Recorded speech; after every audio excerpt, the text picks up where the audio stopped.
Ogadel 24 News, merci de nous rejoindre pour cette édition 100% africaine. Tout de suite les titres. À la une, chargée par le président Abdelmajid Tebboune, le chef de la diplomatie algérienne arrive à Riyad, la capitale saoudienne, pour prendre part à la réunion spéciale du Forum économique mondial.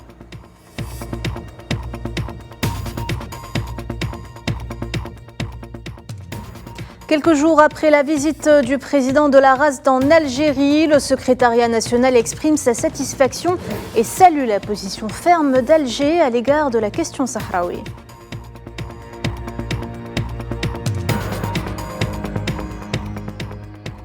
Le Maroc, toujours dernier de la classe lorsqu'il s'agit des droits de l'homme. Un rapport du département d'État américain dresse la liste des violations enregistrées dans le Royaume et au Sahara occidental occupé durant l'année 2023.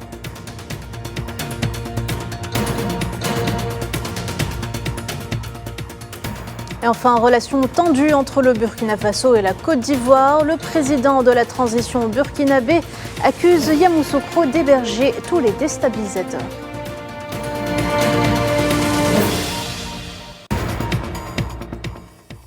Bonsoir à toutes et à tous. Chargé par le président Abdelmajid Tebboune, le chef de la diplomatie algérienne Ahmed Attaf est arrivé ce samedi à Riyad, la capitale saoudienne, pour prendre part à la réunion spéciale du Forum économique mondial qui se tiendra les dimanches et lundis. Cette réunion portera sur l'examen des différentes questions et évolutions économiques mondiales dans l'objectif de promouvoir une coopération internationale multipartite pour élaborer des solutions communes face aux différents défis sécuritaires, de développement et environnementaux.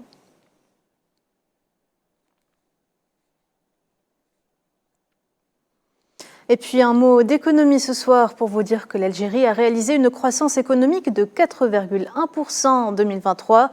C'est ce qu'annonçait ce samedi à Alger le ministre des Finances, Aziz Faïd, attribuant ce taux à la performance robuste de plusieurs secteurs économiques nationaux.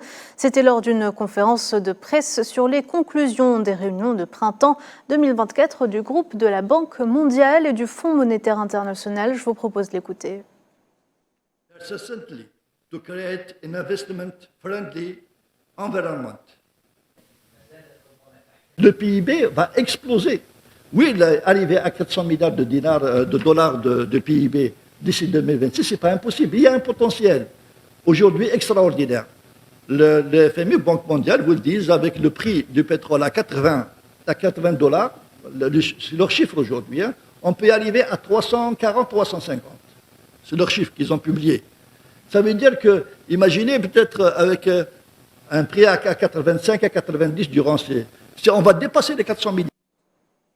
Le secrétariat de la République arabe sahraoui a exprimé ce samedi dans un communiqué sa satisfaction suite à la visite présidentielle qui a conduit le chef de l'État sahraoui Ibrahim Ghali en Algérie, saluant la position ferme de l'État algérien à l'égard de la question sahraoui et confirmant ainsi la profondeur des relations de solidarité qui unissent les deux pays.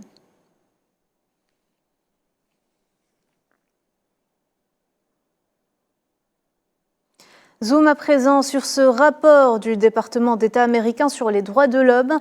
Ce dernier dresse un sombre tableau de la situation des droits de l'homme au Maroc et au Sahara occidental occupé, énumérant de nombreuses violations enregistrées durant l'année 2023. Les détails, Hamid Machri, récit Mohamed Amin Aberkan.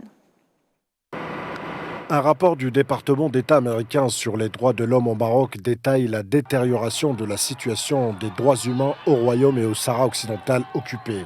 Le rapport américain très critique envers le régime du Marsène a soulevé des inquiétudes quant au nombre de violations enregistrées en 2023 par les forces de sécurité marocaines, tels que des cas de torture et de détention arbitraire et de mauvais traitements à l'égard des militants de la cause sahraoui. Les institutions gouvernementales et non gouvernementales ont reçu des rapports faisant état de mauvais traitements infligés à des personnes placées en détention, a pointé le rapport américain.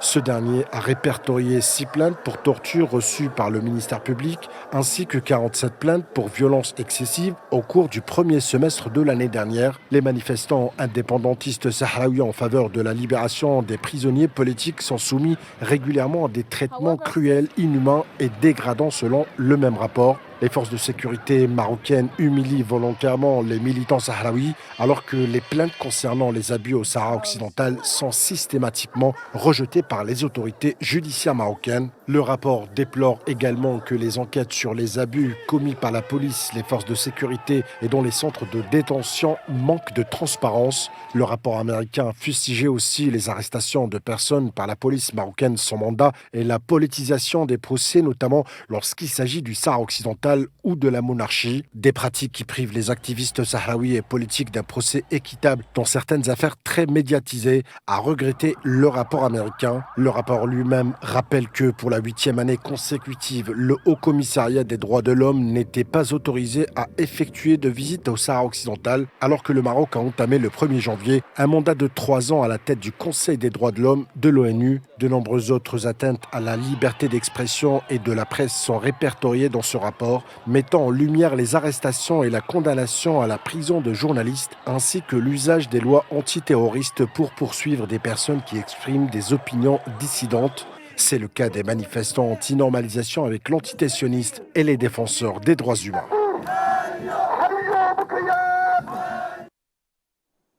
Justement, des milliers de Marocains ont battu le pavé vendredi dans plusieurs villes marocaines pour afficher leur soutien indéfectible à la juste cause palestinienne, dénonçant le génocide sioniste en cours dans la bande de Gaza et le pacte de normalisation signé par le Merzen avec l'entité sioniste.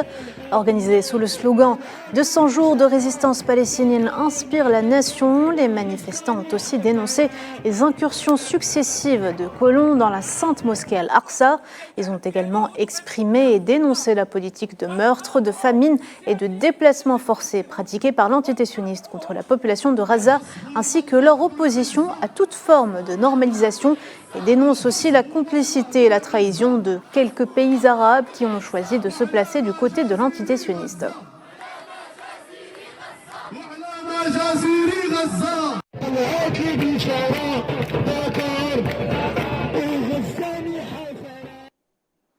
Les Tunisiens, eux aussi, expriment leur solidarité avec le peuple palestinien.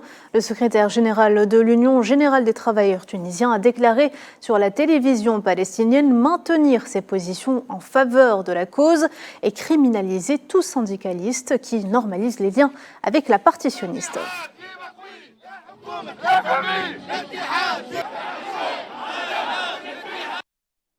Présidentielle en Mauritanie, le président sortant Mohamed Ould Cheikh Al-Ghazouani a remis vendredi sa candidature aux élections du 29 juin au Conseil constitutionnel, l'organe habilité à recevoir les dossiers des candidats et à les étudier avant de publier la liste définitive. Le président est donc le premier candidat à déposer son dossier.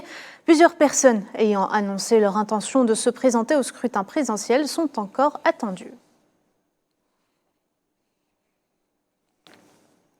Et ils sont un peu plus de 4 millions d'électeurs togolais à être appelés aux urnes lundi pour les élections législatives et régionales. Reporté à plusieurs reprises, ce double scrutin se tient alors qu'une nouvelle constitution adoptée par les députés sortants la semaine dernière avait fait passer le Togo d'un régime présidentiel à un régime parlementaire.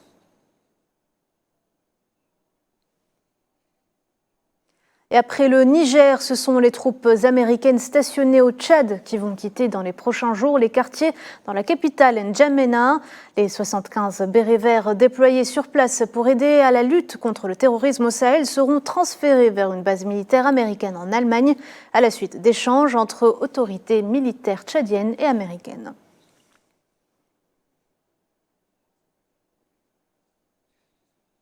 On en parlait tout à l'heure en titre au Burkina Faso dans un entretien accordé à la télévision nationale RTB. Le président de la transition, le capitaine Ibrahim Traoré, est revenu sur les relations tumultueuses avec ses voisins, en particulier la Côte d'Ivoire, qu'il accuse d'héberger des opposants à son régime et de n'avoir pas réagi quand des terroristes ont franchi les frontières ivoiriennes. Alors on constate également du côté quand même de la Côte d'Ivoire, il y a du développement à faire. Voilà, il faut qu'il revienne à de meilleurs sentiments. Tous les déstabilisateurs du Burkina sont là-bas, ne se cachent pas. Les officiels ivoiriens ont parlé mal du Burkina.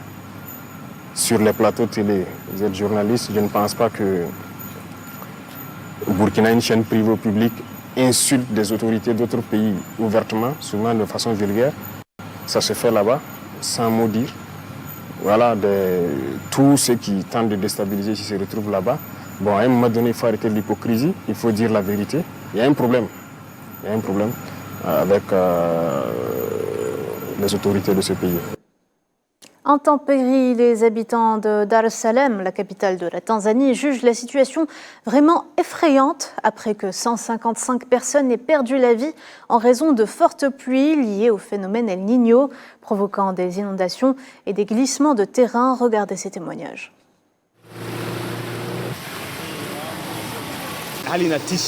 La situation ici est vraiment effrayante. Je peux dire que de nombreuses personnes, dont moi-même, ont été touchées par les inondations. De nombreuses personnes ont perdu leurs biens à cause des inondations. Leurs maisons ont été encerclées par les eaux. Cette fois-ci, les inondations ont touché même des maisons qui n'étaient pas signalées comme des zones touchées par les inondations.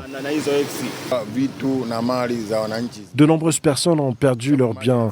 Comme vous avez pu le constater, l'eau est passée par les fenêtres et les portes, ce qui a conduit de nombreuses personnes à perdre leurs biens.